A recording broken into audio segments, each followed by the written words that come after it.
இன்னைக்கு காலையில சாப்பாடு என்ன வச்சிருக்கேன்னு சொல்லி பார்க்கலாமா? பசங்க, ஹஸ்பண்ட்லாம் சாப்பிட்டுட்டு அவங்க கிளம்பியாச்சு. மீதி இவ்வளவு தான் இருந்துச்சுது. அதை இனி நம்ம சாப்பிட்றலாம் அப்படின்னு சொல்லிட்டு ஒரு துண்டு புட்டும் கூடவே இன்னொரு துண்டு இருந்துச்சுது. இன்னொரு துண்டுல கொஞ்சோண்டு சரியா? மொத்தத்தில எடுத்து வச்சாச்சு. இது கூட நான் என்னலாம் வச்சு சாப்பிட போறேன்னு பாருங்க. இதை 3 வகையே சாப்பிட போறேன்.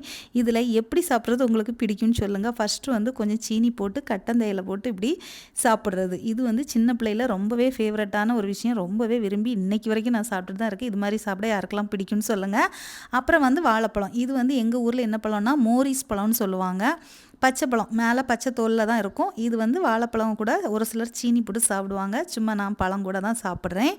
இன்னொரு பக்கம் வந்து கடலைக்கறி, பப்படம் இதெல்லாம் வச்சு சாப்பிடுவாங்க. இன்றைக்கி நான் வந்து பச்சை பயிரில் ஒரு சின்னதாக ஒரு கிரேவி பண்ணியிருக்கேன். இது புட்டுக்கு வேறு லெவல் டேஸ்ட்டில் இருக்குங்க. ரொம்பவே நல்லாயிருக்கும். ஆனால் எங்கள் ஊரில் பச்சை பயிரை சும்மாவே அவிச்சு அதை வந்து புட்டில் போட்டு விரசி சாப்பிடுவோம். என்ன தான் சாப்பிட்டாலும் கட்டந்தையில சாப்பிட்றது அது ஒரு டேஸ்ட் தாங்க. உங்களுக்கு என்ன டேஸ்ட்